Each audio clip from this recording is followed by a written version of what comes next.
Olá, garotada! O que estão achando do audiolivro O Sobrinho do Mago, que é o livro 1 das Crônicas de Nárnia? Aqui em casa nós adoramos todos os livros das Crônicas de Nárnia. As histórias são fabulosas, com exemplos de bravura, bondade, de personagens que fazem o que é certo, mesmo que seja difícil. É muito importante escutar o livro na ordem certa, para não perder nadinha. Dá uma checada se você está no capítulo correto antes de continuar, tá bom? E não esquece de dar seu like e se inscrever no canal. Vamos começar? Capítulo 2 – Um diálogo estranho. Foi tão repentino, tão horrível, tão diferente de tudo que já havia acontecido a Diggory, mesmo em pesadelos, que ele deu um grito. Instantaneamente a mão de tio André tapou-lhe a boca. Nada disso. Sua mãe pode ouvir e você sabe muito bem que ela não deve levar sustos. Nada podia ser mais desagradável, disse Diggory mais tarde, do que lidar com o sujeito naquelas condições. Mas não gritou de novo. Melhor assim, disse tio André. Reconheço que é chocante quando vemos pela primeira vez uma pessoa sumir. É fato, até eu fiquei arrepiado quando vi outro dia o porquinho da Índia desaparecer. Foi naquele dia que o senhor deu um berro? Ah, você ouviu? Espero que não ande me espionando. Não fiz isso, disse Diggory indignado, mas quero saber o que aconteceu com a Polly. Pode me dar os parabéns? Replicou tio André, esfregando as mãos. Minha experiência deu certo. A menina se foi, sumiu deste mundo. O que o senhor fez com ela? Enviei a menina para um outro lugar. Que história é essa? Tio André sentou-se e respondeu. Bem, vou contar-lhe tudo. Já ouviu falar de Dona Lenir? Não é uma tia-avó ou qualquer coisa parecida? Não é exatamente isso. Era minha madrinha, aquela ali da parede. Diggory olhou e viu uma fotografia amarelada mostrando uma velha com um chapéu antigo. Lembrava-se agora de que já vira uma foto dela numa velha gaveta. Tinha perguntado à mãe quem era, mas esta preferira não tocar no assunto. Não era uma figura simpática, pensou Diggory, mas a gente nunca tem certeza quando se trata dessas fotografias antigas. Havia alguma coisa? Algo errado com ela, tio André? Perguntou o menino. Bom, respondeu o tio, estalando os dedos. Isso depende do que você chama de errado. As pessoas são tão quadradas. Sem dúvida, ficou bastante esquisita nos seus últimos tempos. Não tinha muito juízo. Foi por isso que aprenderam. Num hospício? Não, que é isso? De maneira nenhuma, só na cadeia. Ah, sim. Por quê? Ah, coitadinha, respondeu tio André.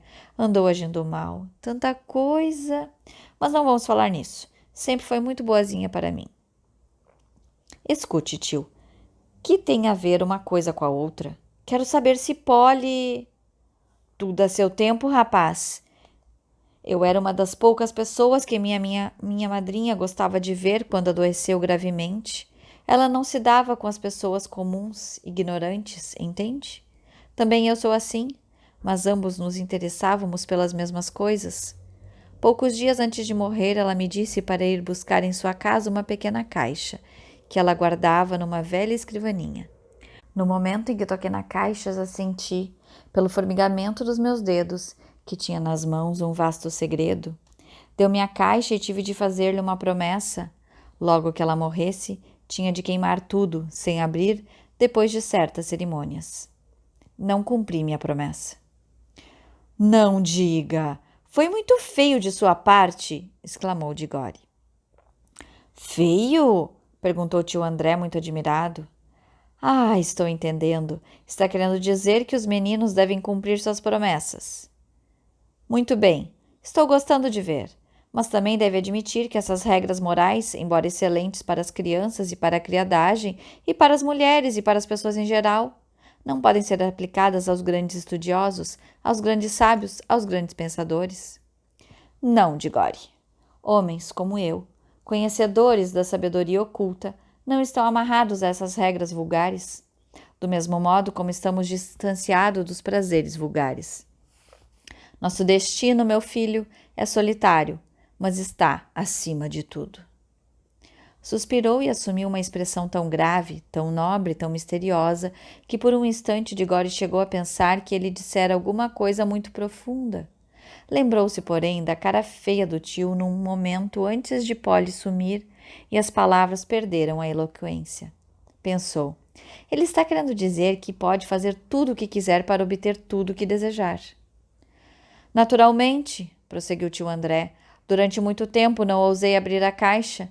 Sabia que devia estar guardando algo extremamente perigoso, pois a minha madrinha era de fato uma mulher fora do comum. Para dizer a verdade, era uma das últimas criaturas mortais neste país que ainda tinha nas veias sangue de fada. Uma vez me disse que havia mais duas no tempo dela, uma duquesa e uma arrumadeira.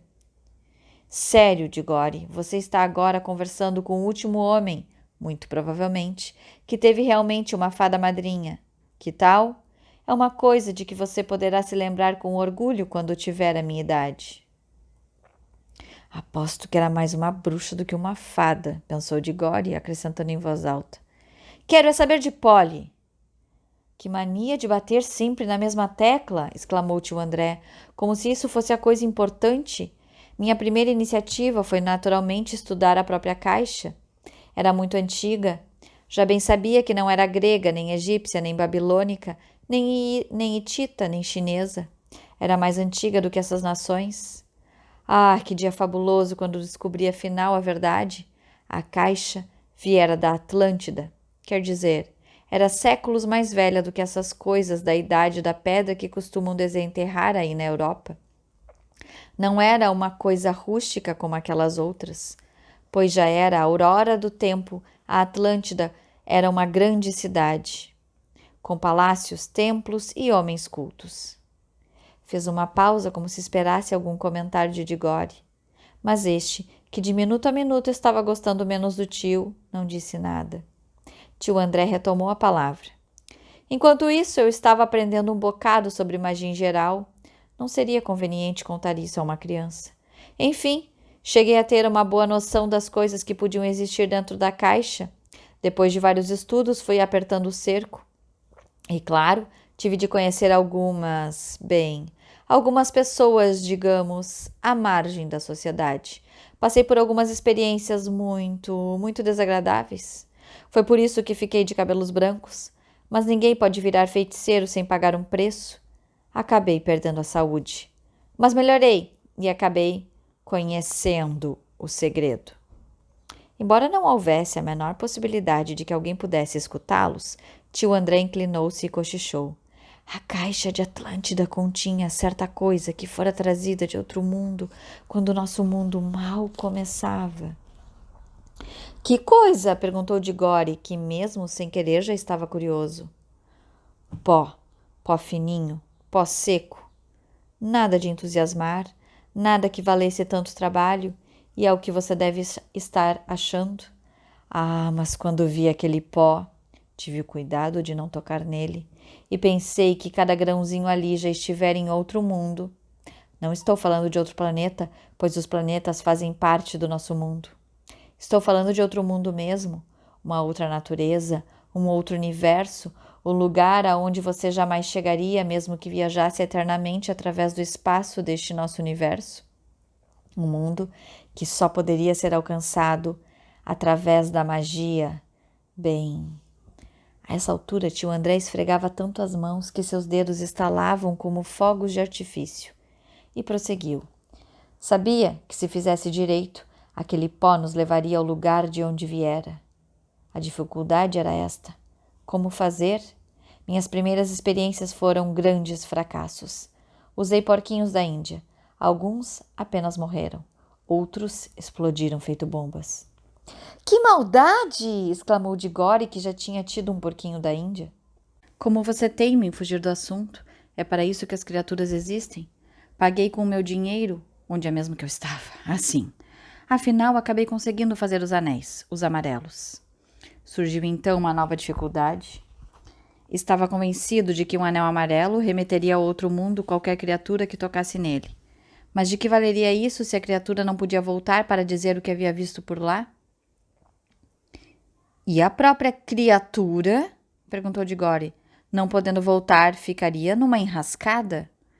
Você sempre olha as coisas de um ponto de vista negativo, replicou o tio André com impaciência. Não passa pela sua cabeça que se tratava de uma experiência magna? Só remetemos uma pessoa a outro lugar quando desejamos saber como é esse outro lugar, certo? Bem, e por que o senhor mesmo não foi? Diggory jamais vira alguém tão surpreso e ofendido quanto o tio por causa de uma simples pergunta. Eu? Esse menino deve estar maluco? Um homem da minha idade, nas minhas condições de saúde, correr o risco do impacto e dos perigos de um universo diferente? Nunca ouvi nada tão disparatado em toda a minha vida. Você sabe o que está dizendo? Pense bem, trata-se de um outro mundo, onde podemos encontrar tudo. E foi para lá que o senhor enviou a Polly? As bochechas de Diggory estavam vermelhas de raiva. Só tenho uma coisa a dizer. O senhor pode ser meu tio, mas procedeu como um covarde, mandando uma menina para um lugar que o senhor não tem coragem de ir. Bico calado, ordenou o tio André, dando um tapa na mesa. Não admito que um fedelho fale comigo dessa maneira. Você não entende nada. Eu sou o grande mestre, o mago, o iniciado, o que está realizando a experiência. É claro que preciso de material para executá-la. Daqui a pouco você vai me dizer que deveria ter pedido licença aos porquinhos da Índia antes de usá-los. Nenhuma alta sabedoria pode ser atingida sem uma dose de sacrifício. Mas a ideia de que o sacrificado deve ser eu mesmo é completamente ridícula. É como pedir a um general para lutar como um soldado raso. Suponhamos que eu morresse, que seria do trabalho de toda a minha vida? Olhe, é melhor acabar com esse papo, interrompeu Diggory. O senhor vai trazer a Polly de volta? Já ia dizer-lhe, quando você me interrompeu, com os seus maus modos, que descobri afinal a maneira de fazer a viagem de volta. Os anéis verdes são capazes disso. Mas Polly não levou nenhum anel verde? Não levou, disse tio André com um sorriso maldoso. Se não levou, não poderá voltar, gritou Diggory. É como se o senhor a tivesse assassinado. Poderá voltar se alguém for buscá-la, usando também um anel amarelo e levando consigo 2 anéis verdes, um para si, outro para ela. Diggory percebeu que tinha caído numa armadilha. Ficou olhando para o tio André estarrecido, boquiaberto. As bochechas passaram do vermelho ao pálido. Tio André continuou agora num tom forte e alto, como se fosse um tio perfeito que tivesse dado ao sobrinho um dinheirinho e um bom conselho. Espero, Diggory, que você não acene agora a bandeira branca. Ficaria muito triste se uma pessoa de nossa família não tivesse a honra e a nobreza de socorrer uma dama em perigo. Oh, cale a boca! Gritou Diggory. Se o senhor tivesse um pingo de honra, iria o senhor mesmo. Mas sei que não tem. Está bem, já vi que tenho de ir, só que o senhor é um monstro. Tudo cruelmente planejado. Ela foi sem saber de nada e agora tenho de ir buscá-la. É claro, comentou tio André com seu odioso sorriso. Pois muito bem, eu vou, mas tem uma coisa que faço questão de dizer antes de ir. Até hoje não acreditava em magia. Agora sei que existe. Sendo assim, acho que os velhos contos de fadas são todos mais ou menos verdadeiros. E o senhor não passa de um bruxo cruel como os que existem nos contos. Escute então, nunca soube de um bruxo que não acabasse pagando por sua maldade no final da história. É só. De todas as coisas ditas por Diggory, foi esta a única que teve endereço certo. Sobressaltado, tio André revelou tanto horror na face que, apesar de sua monstruosidade, era quase possível ter pena dele. Um segundo depois, recompôs-se, dizendo com um sorriso forçado. Bem, é natural que uma criança pense dessa maneira. Uma criança criada entre mulheres, como você. Não precisa preocupar-se com os meus perigos, Diggory. Não seria melhor preocupar-se com os perigos porque passa sua amiguinha? Já há algum tempo que ela foi embora. Se algum perigo existir lá, bem, seria uma pena chegar um pouquinho atrasado. Até parece que o senhor se importa muito com isso, disse Diggory impetuosamente. Já estou cheio desse papo. Que devo fazer? Antes de mais nada, aprender a controlar os seus nervos, meu filho, respondeu tio André com frieza. Do contrário, vai acabar como a sua tia. Vamos. Levantou-se, calçou um par de luvas e dirigiu-se para a bandeja de anéis. Eles só funcionam quando estão de fato em contato com a pele. Com luvas posso pegá-los à vontade, assim. Se levar um no bolso, nada acontecerá. Mas tenha muito cuidado para não colocar a mão no bolso por distração. No momento em que tocar um anel amarelo, sumirá deste mundo. Quando estiver no outro lugar, espero que... Isso ainda não foi testado. Naturalmente, mas sempre espero. Ao tocar o anel verde, você desapareça de lá e reapareça aqui. Bem, pego estes 2 verdes e deixo que eles caiam dentro do seu bolso esquerdo. Não se esqueça do bolso em que estão os verdes. V para verde e E para esquerdo. VE. Preste atenção, as primeiras 2 letras de verde. Um para você, outro para a garota. Agora pegue um amarelo. Eu, se fosse você, colocaria o anel no dedo, pois assim é mais difícil perdê-lo. Diggory já estava para agarrar o anel amarelo quando se lembrou de algo importante. Espere um pouco. E mamãe? Se ela perguntar onde eu estou? Quanto mais depressa for, mais depressa estará de volta, disse o tio André, tentando ser animador. Mas o senhor nem mesmo sabe se eu vou voltar.